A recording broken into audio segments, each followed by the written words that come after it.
یہ دعاؤں کا مہینہ، یہ مغفرت کا مہینہ، یہ تلاوت کا مہینہ ہے. Prepare your self.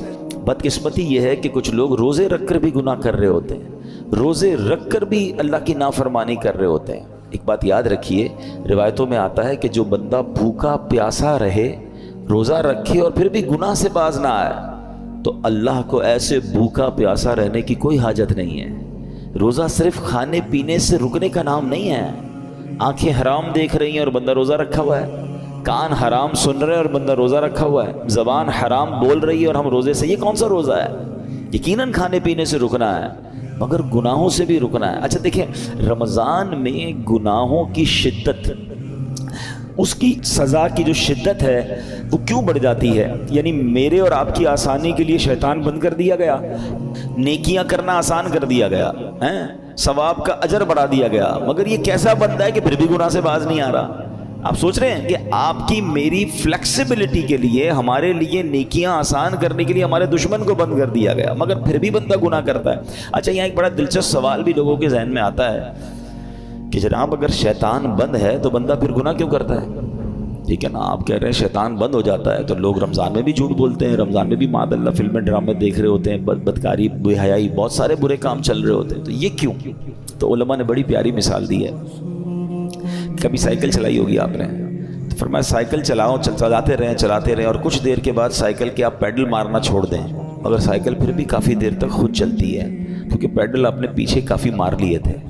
تو بتایا جو 11 مہینے شیطان نے آپ کے پیڈل مارے ہیں نا، ٹھیک ہے، 11 مہینے چلتے رہے شیطان کے ساتھ. اب شیطان تو بند ہو گیا، باقی کام اسی انہوں نے خود ہی کر رہے ہیں. وہ شیطان بند ہے، بندہ خود ہی وہ جو پیڈل مارے سائیکل چل رہی ہے. بریک تو لگاؤ بھائی، ہاں بریک لگا لو گے تو پھر نہیں چلنی کیونکہ پیڈل مارنے والا اب کوئی نہیں ہے. مگر مسئلہ یہ کہ ہم بریک مارنے کے لیے تیار نہیں ہوتے نا. ہماری جو عادتیں ہیں ہم اس کو کنٹینیو کر لیتے ہیں. معاذ اللہ جس کی جھوٹ بولنے کی عادت، بد نگاہی کی عادت، موبائل پر الٹی سیدھی چیزیں دیکھنے کی عادت، لڑائی جھگڑے کی عادت، گالی گلوچ کی عادت، حرام کمانے کی عادت، وہ رمضان میں اس لیے بند نہیں ہوتی کہ اس نے بریک نہیں لگاتا. وہ مجھے اور آپ کو ابھی سے بریک لگا لینا ہے. 3-4 دن تو شیطان سے لڑ لو یار، پھر تو ویسے ہی رمضان آ جائے گا، وہ بند ہو جائے گا. ابھی سے پریکٹس کرنی ہوگی. ایسا نہیں ہوگا کہ جب اعلان ہوگا کہ مبارک ہو ماہ رمضان کا چاند نظر آ گیا تو ہماری ساری بری عادتوں کے سوئچ آف ہو جائیں گے. جھوٹ کا سوئچ آف، بدنگاہی کا آف، لڑائی جھگڑے کا آف. نہیں، وہ آپ کو آف خود کرنے پڑیں گے اور ابھی سے کریں. اس کو پلان کریں کہ مجھے رمضان میں کوئی گناہ نہیں کرنا. رمضان نیکیوں کے لیے آ رہا ہے. اس مہینے میں ایک بار کیا ہوا کہ پیارے آقا علیہ الصلوۃ والسلام منبر اقدس پر تشریف لے گئے تو آپ نے آمین ارشاد فرمایا. طویل حدیث ہے، میں اس کا ایک جز سنا دیتا ہوں. آمین ارشاد فرمایا. صحابہ نے کہا حضور آپ نے آمین فرمایا؟ کہا جبریل امین آئے تھے، انہوں نے دعا کی کہ جو رمضان کو پائے اور اپنی مغفرت نہ کروا سکے وہ ہلاک و برباد ہو جائے. نبی پاک فرماتے میں نے اس دعا پر آمین کہا ہے. مجھے بتائیں دعا کرنے والا کون؟ فرشتوں کا سردار روح الامین. آمین کہنے والا کون؟ نبیوں کے سردار صلی اللہ تعالی علیہ وآلہ وسلم. مجھے بتائیں کوئی شک و شبہ باقی بچتا ہے اس دعا کے قبول ہونے میں؟ 100% مقبول ہے نا. دعا ہو رہی ہے کس کے لیے؟ جو رمضان کو پا کر اپنی مغفرت نہ کروا سکے. تو اب آپ بتائیے کتنا کانشیسلی رمضان گزارنا چاہیے، کتنا فکر کے ساتھ رمضان گزارنا چاہیے کہ یار کچھ بھی ہو جائے میں نے رمضان میں اللہ کو راضی کرنا ہے، میں نے مغفرت لینی ہے، میں نے اس کو ضائع نہیں ہونے دینا ہے. تو اس کے لیے پریپریشن کریں نا، اس کے لیے تیاری کریں، اپنے ذہن کو فریش کریں، سوچیں میں نے رمضان کیسے گزارنا ہے. آ جائے گا تو دیکھ لیں گے. نہیں، آپ کے گھر پہ کوئی مہمان آنے والا ہو ایسے کرتے ہیں کہ یار آ جائے گا تو دیکھ لیں گے. نہیں یار، وہ اس کو کھلانا کیا ہے، بٹھانا کہاں ہے، انتظام کیا ہوگا. پھر جتنا اہم مہمان اتنی زبردست تیاری کرتے ہیں. آپ گھر بھی سجاتے ہیں، بعض اپنے گھر کو صاف کرتے ہیں کہ یار بہت اہم مہمان، ایسا مہمان جس کا برسوں سے انتظار تھا، میرا سب سے بیلوڈ، سب سے پیارا آ رہا ہے. تو آپ اور تیاری کرتے ہیں، اس کے استقبال کی تیاری کرتے ہیں، اس دن اچھے لباس پہنتے ہیں. تو کیا ایسا نہیں ہو سکتا کہ ماہ رمضان کی آمد سے پہلے ہم گھر میں صفائی ستھرائی کریں، گھر میں خوشبو لگائیں، اپنے لیے اچھے لباس، صاف ستھرے لباس تیار کریں، مینٹلی پریپیئرڈ کریں اپنے اور اپنے بچوں کو بھی. ہمارے بچوں کو بھی بعض اوقات نارمل لے رہے ہوتے ہیں، اچھا رمضان آ گیا ٹھیک ہے. نہیں، اللہ کرے کہ ہمارے گھر میں، ہماری فیملی میں، ہمارے خاندان میں، بلکہ ہمارے ملک میں، ساری دنیا میں ایک شور ہو، ایک خوشی کا سما ہو. مبارک ہو رمضان آنے والا ہے. Be prepare yourself. صحابہ کرام پریپریشن کرتے تھے. آپ کو پتہ ہے لوگ اپنے کاروبار سمیٹنا شروع کر دیتے تھے کہ یار رمضان میں زیادہ کام نہیں کرنا ہے, پیسے دینے تو دے دیے, لینے تو لے لیے. یہاں تک کہ جو حکام ہوتے تھے, جو ججز ہوتے تھے, جن کو معاف کرنا ہوتا تو معاف کر دیتے تھے, جن کو سزا دینی ہوتی تھی, یعنی جو چاہتے تھے کہ رمضان سے پہلے چیزیں کمپائل ہو جائیں اور پھر ہمارا فوکس جو ہے وہ رمضان میں عبادت پر رہے. یہاں تو ایسا ہے ہی نہیں. کچھ لوگوں کو تو پرواہ ہی نہیں, بلکہ الٹا ہو رہا ہے. کچھ لوگ ہو سکتا ہے کہ رمضان میں زیادہ پیسے کیسے کمانے اس کی تیاری میں لگے ہوئے ہوں گے. کچھ یہ بھی پریپریشن چل رہی ہوگی, یہ بھی سٹاک لے لو, یہ بھی خرید لو, اس کے ریٹ بڑھ جائیں گے, اس کو جناب اس میں بہت کمائیں گے, پھر آخری عشرے میں الگ کمائیں گے. رمضان کاروبار کے لیے نہیں, رمضان کھانے پینے کے لیے نہیں, رمضان تو مغفرت کروانے آ رہا ہے. آپ کو پتہ ہے پچھلے رمضان میں کئی لوگ ہمارے ساتھ تھے, وہ آج ہمارے ساتھ نہیں ہیں. ہمیں کیا معلوم, پہلے تو اللہ سے یہ دعا کرتے ہیں کہ یا اللہ خیر سے عافیت سے ہمیں رمضان سے ملا دے. بڑی پیاری دعا ہے نا, اللہم بلغنا رمضان بصحت و عافیہ. اے اللہ ہمیں رمضان سے صحت اور عافیت کے ساتھ ملا دے. پہلی دعا تو ہماری یہ ہے. اور پھر دوسری دعا یہ ہے کہ اللہ یہ رمضان ہمیں ہماری مغفرت کا سامان بن جائے. کیا پتہ یہی آخری رمضان ہو ہمارا, تو ہمیں اس کی قدر کرنی ہے, ذہنی طور پہ تیار ہو. بلکہ میں تو مشورہ دیتا ہوں فزیکلی بھی تیار ہونا شروع ہو جائیں. زیادہ محنت کے کام تھوڑا کم کر دیں, تھکاوٹ والے کام کم کر دیں, زیادہ ٹریولنگ کم کر دیں. کیونکہ اگر آپ کی طبیعت خراب ہو گئی ہے, اگر جس کو فکر ہے نا کہ میں نے پورے روزے رکھنے ہیں, پوری تراویحاں پڑھنی ہے, تو وہ اپنے آپ کو ذرا سیکیور کرے گا. آپ کو پتہ ہے جس کی شادی ہوتی ہے کیا کہتے ہیں دولہے کو, بھائی ذرا خیال رکھنا, شادی والے دن ہی بیمار مت ہو جانا. شادی سے 4 5 6 دن پہلے 8 دن پہلے اس کو ریسٹ کرواتے ہیں, اس کو زیادہ ٹریول نہیں کرواتے. ٹھیک ہے, اچھی بات ہے, ایک بڑا ایونٹ ہے. تو جس طرح اپنے گھر کے کسی بڑے ایونٹ کی آپ پریپریشن کرتے ہیں, یو شوڈ تھنک اباؤٹ رمضان. یہ اللہ کی طرف سے تحفہ آ رہا ہے, یہ وہ مہینہ ہے جو میری مغفرت مجھے بخشوانے آ رہا ہے. مولا علی شیر خدا کرم اللہ تعالی وجہ الکریم کیا فرماتے ہیں, اس کا مضمون ہے آپ کی کال کا, اس امت کو اگر اللہ کو عذاب دینا ہوتا نا, اللہ کی رضا یہ ہوتی کہ اس امت کو پنشمنٹ ملے, تو اللہ انہیں رمضان اور قرآن عطا نہ فرماتا. یہ 2 چیزیں ایسی دے دی ہیں نا, جس کو پکڑ لو نا سبحان اللہ پھر بیڑا پار ہے. ہاں, رمضان اور قرآن دونوں قبر میں شفاعت کرتے ہیں. کیسے؟ رمضان کہتا ہے یا اللہ میں نے اس بندے کو جو ہے وہ کھانے پینے سے روکا تھا, دن میں کھانے پینے سے روکا تھا. قرآن کہے گا مولا رات میں نے سونے سے روکا, یہ قرآن پڑھتا تھا, تراویح سنتا تھا. تو جس نے رمضان اور قرآن کو تھام لیا نا, یہ دونوں آپ کا کام کریں گے, یہ شفاعت کریں گے قیامت کے دن. مگر جو نہ دن میں روزے رکھے نہ رات تراویح پڑھے, جو نہ دن میں عبادت کرے نہ دن میں اللہ کو راضی کرے نہ رات قرآن سے محبت کرے, تو وہ کیا کہاں جائے گا؟ Try to understand. ایک حدیث, اتنی حدیثیں میں آج بہت ساری چیزیں لے کر آیا تھا, مگر میں آپ کو کہوں کہ اگر رمضان کی فضیلت پر صرف ایک حدیث جو نبی پاک نے فرمائی نا, 1 لائنر, عقل مندارا اشارہ کافی است. کہتے ہیں نا عقل مندوں کے لیے اشارہ کافی ہوتا ہے. آقا کی ایک لائن کی جو حدیث ہے نا, سرکار دو عالم صلی اللہ علیہ وسلم فرماتے ہیں اگر میری امت کو معلوم ہوتا کہ رمضان کیا ہے, اگر میری امت کو معلوم ہوتا کہ رمضان کیا ہے, تو وہ تمنا کرتے کہ سارا سال ہی رمضان ہو. That's it. اسی سے بندہ سمجھ جائے کہ it means very big special, not only special. ایسا مہینہ ہے. اور نبی پاک سبحان اللہ آپ کا ایٹیٹیوڈ ہی بدل جاتا تھا, آپ کا اسٹائل ہی بدل جاتا تھا. آپ تو اللہ کے حبیب ہیں, دن رات اللہ کی عبادت میں تھے. مگر بی بی عائشہ صدیقہ رضی اللہ تعالیٰ عنہ فرماتی ہیں, دیکھیں گھر کی بات تو گھر والے ہی بتا سکتے ہیں نا. ہماری امی حضور بتاتی ہیں کہ رمضان آتا میرے آقا کے چہرے کا رنگ بدل جاتا, خوف خدا, گڑ گڑاتے تھے, روتے تھے, دعائیں کرتے, بستر پر کم آتے ہیں, رات رات پر نوافل اور دعائیں ہو رہی ہیں. سبحان اللہ. اب مجھے بتائیں کہ اللہ کے حبیب ہیں جن کے صدقے مجھے اور آپ کو رمضان ملا ہے, وہ بستر پر کم جا رہے ہیں, وہ رات بھر عبادت کر رہے ہیں, ان کے چہرے کا رنگ بدل رہا ہے. جبریل امین آتے تھے تو پیارے آقا جبریل امین کے ساتھ قرآن کا دور کرتے تھے, اور سبحان اللہ خوب سخاوت کرتے تھے. یہ میرے آقا کے چند وہ کام ہیں جو اب ماہ رمضان میں اسپیشل کرتے تھے. ہمارے یہاں حال کیا ہے, آقا آرام کم کر دیتے تھے, ہم آرام بڑھا دیتے ہیں. ہمارے کئی لوگ رمضان میں سوتے ہی رہتے ہیں. بھائی آپ سوتے رہیں گے تو آپ نے پھر کیا روزے کو پایا؟ دیکھیں ایکچولی روزے کے کچھ میسیجز ہیں.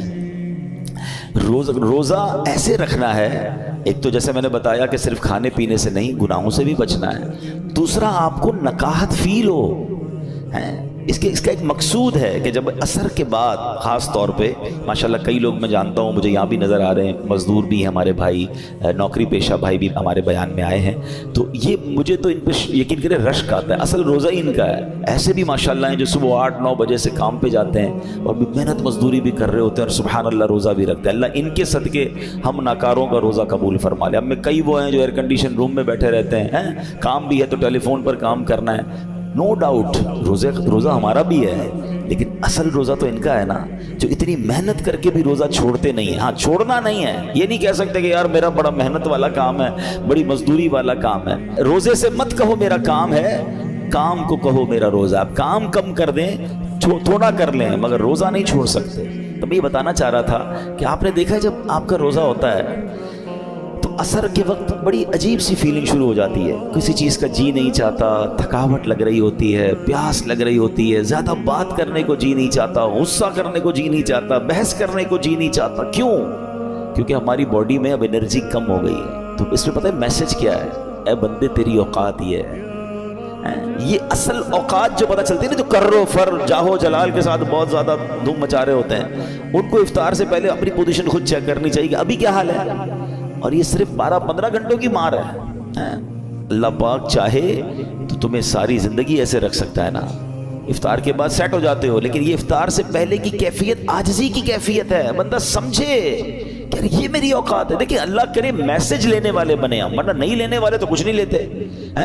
اسی طرح جب میں اور آپ بیمار ہوتے ہیں، ہلکا سا بخار ہو جائے، پیٹ خراب ہو جائے، وہ کہتے ہیں نا پنجابی وچ لگ پتا جاتا ہے ساڑی اوقات کی ہے، نہ بستر سے کھڑے ہونے کی ہمت، نہ بات کرنے کی ہمت، سردی لگ رہی ہے تو گھر والے کمبل اڑا رہے ہیں۔ کیسا بندہ جس کے جناب جاہو جلال، جس کے روب و دبدبا ہے، بالکل ایسا ہو جاتا ہے کسی کام کا ہی نہیں ہوتا ہے۔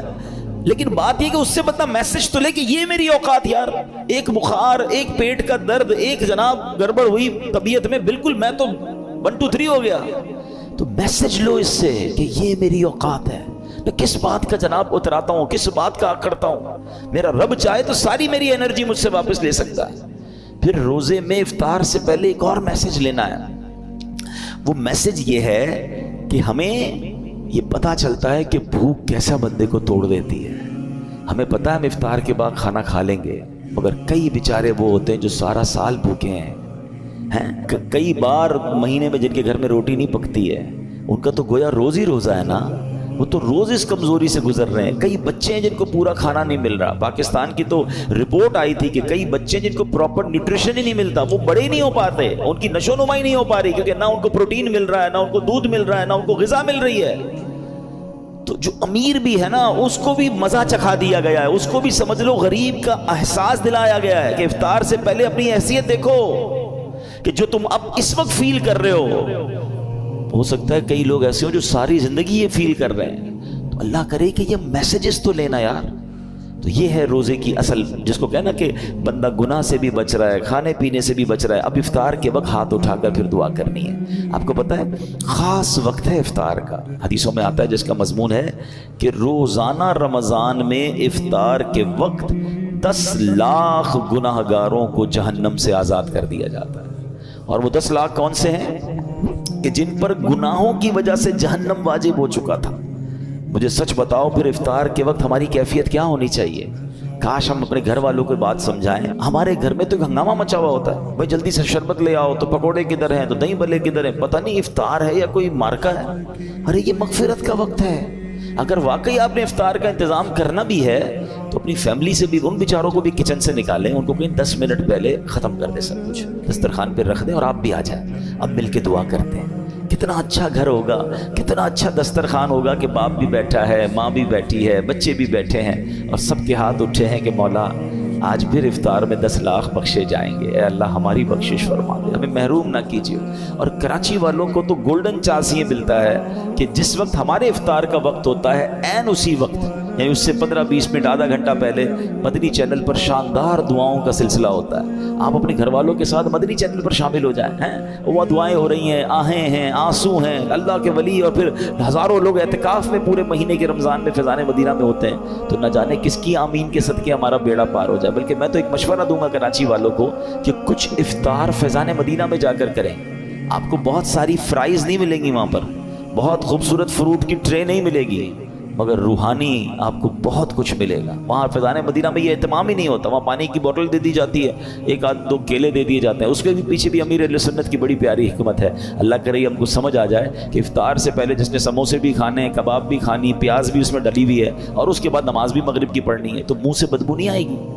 اللہ کرے ہم مسجد کی نماز کی قدر محسوس کریں۔ بھائی سب چیزیں مغرب کے بعد بھی تو ہو سکتی ہیں نا، تو پانی پی لیں، کھجور کھا لیں، منہ کو اچھی طرح صاف رکھیں تاکہ ہم عبادت کر سکیں۔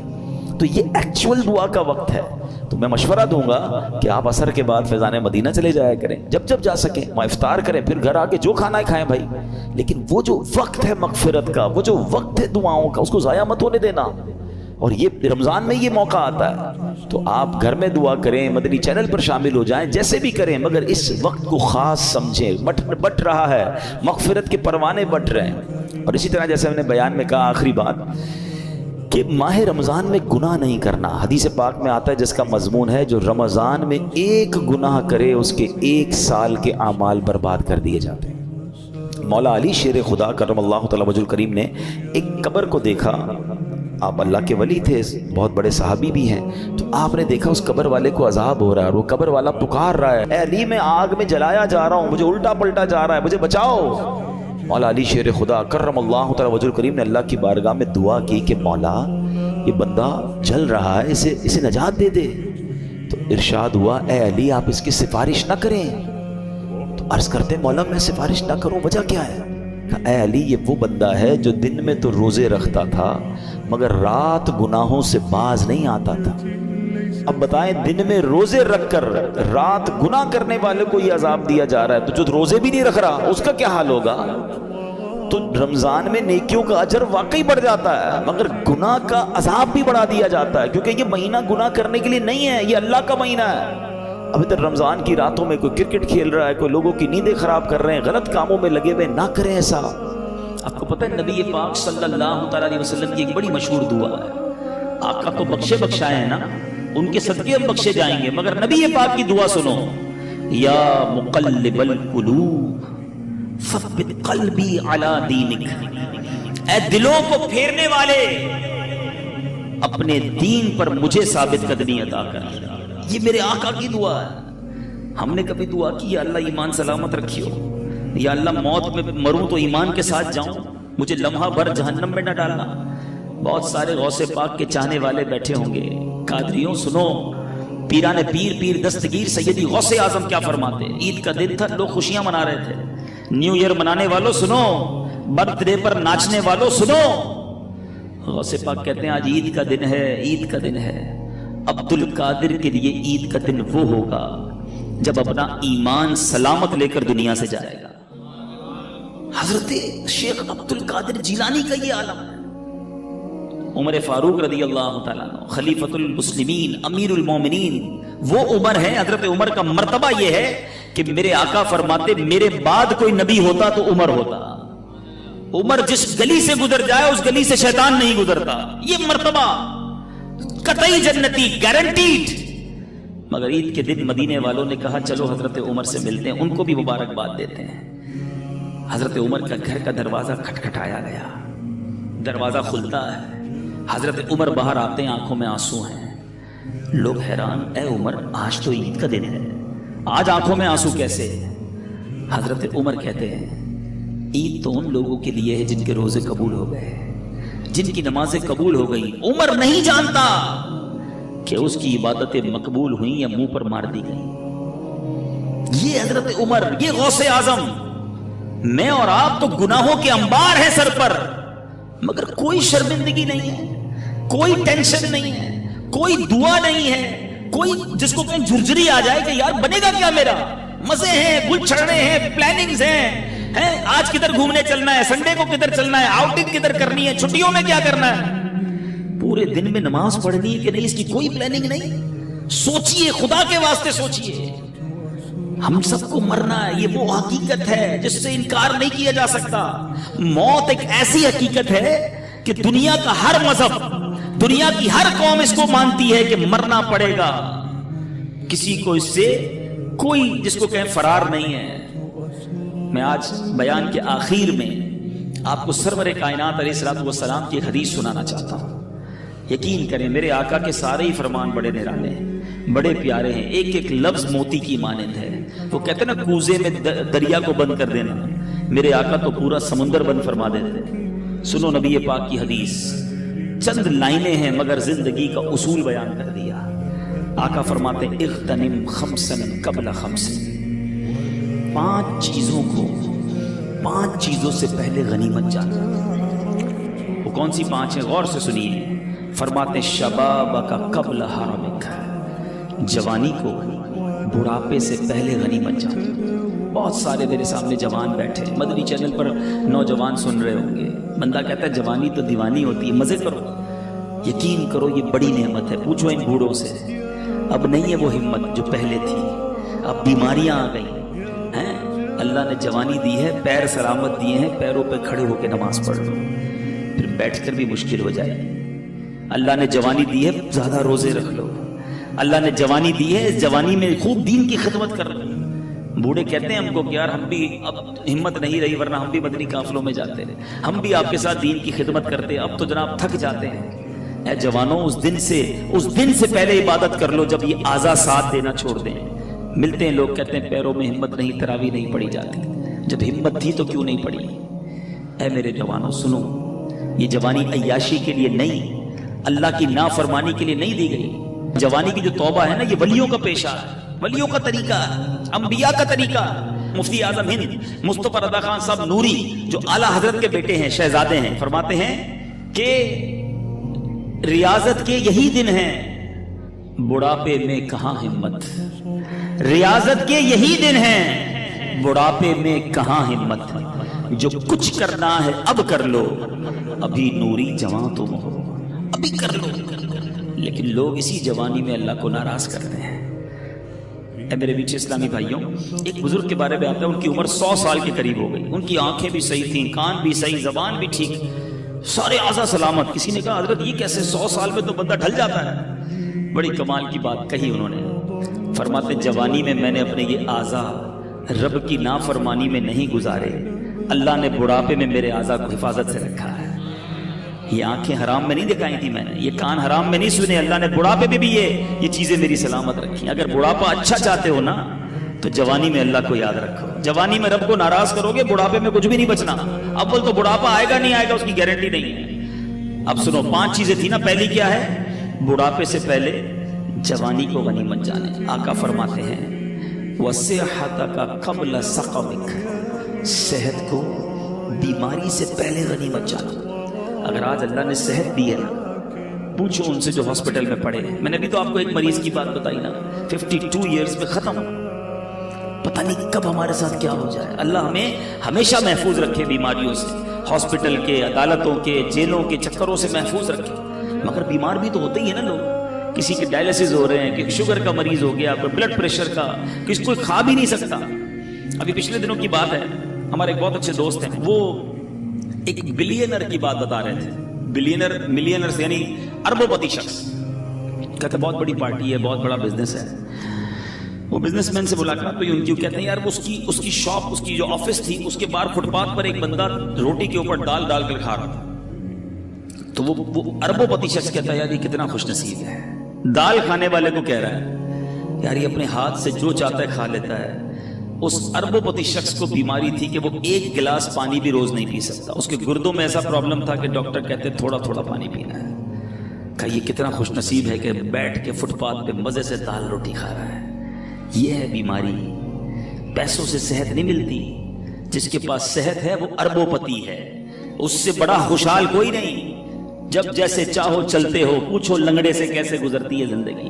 جو چاہے بولتے ہو. بیٹھو کبھی کسی گونگے کے پاس تو پتا چلے گا کہ اشارے کر کر کے اس کا حال کیا ہو جاتا ہے. ہاتھ سلامت ہیں، جو چاہو اٹھا لیتے ہو.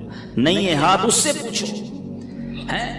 بہت پیسہ ہے مگر کھانا سامنے پڑا ہے اور نالیوں سے خوراک ڈالی جا رہی ہے، کیا فائدہ اس پیسے کا؟ صحت سے بڑھ کر کوئی نعمت نہیں ہے.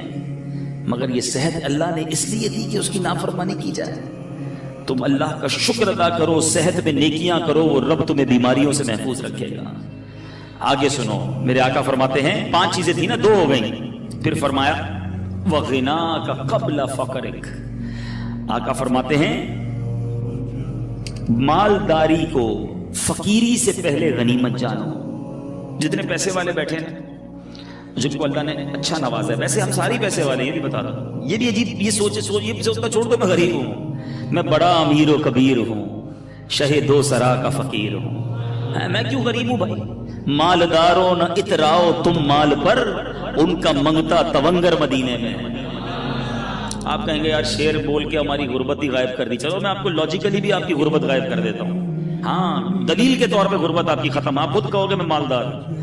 ایک بزرگ کے پاس ایک شخص آیا، کہتا حضور بڑا غریب، کچھ بھی نہیں میرے پاس، کلاش، پیسے ہی نہیں. کہا کچھ بھی نہیں، کہا کچھ بھی نہیں، اللہ نے دیا ہی نہیں کچھ. معاذ اللہ، یہ بھی کہتے ہیں لوگ، اللہ سے اس طرح کا شکوہ کرتے ہو کہ مجھے کچھ دیا نہیں. وہ بزرگ بھی کمال کے دیکھا، ٹھیک ہے ایک آنکھ دے دو 5 لاکھ روپے لے لو. کہا حضرت اندھا ہو جاؤں گا. چلو ٹھیک ہے ایک ہاتھ دے دو 5 لاکھ لے لو. کہا حضرت ہاتھ کے بغیر تو کیسے لائف گزرے گی. اچھا نہیں دینا، ایک کان دے دو 5 لاکھ لے دو. کہا حضرت بہرا ہو جاؤں گا. اچھا چلو کان بھی رکھو اپنے پر. ٹانگ دے دو، ایک دو ہے نا، ایک ٹانگ دے دو 5 لاکھ لے لو. نہیں حضرت لنگڑا ہو جاؤں گا. اچھا گردے تو 2 ہے نا، ایک گردہ ہی دے دو، ایک سے تو زندگی چلے گی، 5 لاکھ لے لو. کہ نہیں حضرت گردہ کیسے دوں گا. اچھا چلو خالی زبان ہی دے دو 10 لاکھ روپے لے لو. کہ گونگا ہو جاؤں گا. کہ اللہ کے بندے کہتا ہے اللہ نے کچھ نہیں دیا، لاکھوں کی پراپرٹی لے کے گھوم رہا ہے. اب بتاؤ غریب ہو، اربوں روپے کا بھی بندہ نہیں بنتا. ہاں اربوں روپے سے بندہ نہیں بنتا، اللہ نے مجھے بنا دیا فری میں. پھر بولتے ہو غریب ہوں. اللہ کا ہر حال میں شکر ادا کرو. لیکن جس کے پاس پیسے ہیں نا وہ بھی غنیمت جانے. آقا فرماتے وَغِنَاكَ قَبْلَ فَقْرِكَ، اپنی غنا کو، اپنی امیری کو فقیری سے پہلے غنیمت جانو. آپ سب بیٹھے، یہ بزرگ بیٹھے سفید داڑھیوں والے، پوچھو ان سے، انہوں نے کئی امیروں کو دیکھا ہوگا جو غریب ہو گئے. زیرو ہو جاتا ہے بندہ، اچانک چکر گھومتا ہے.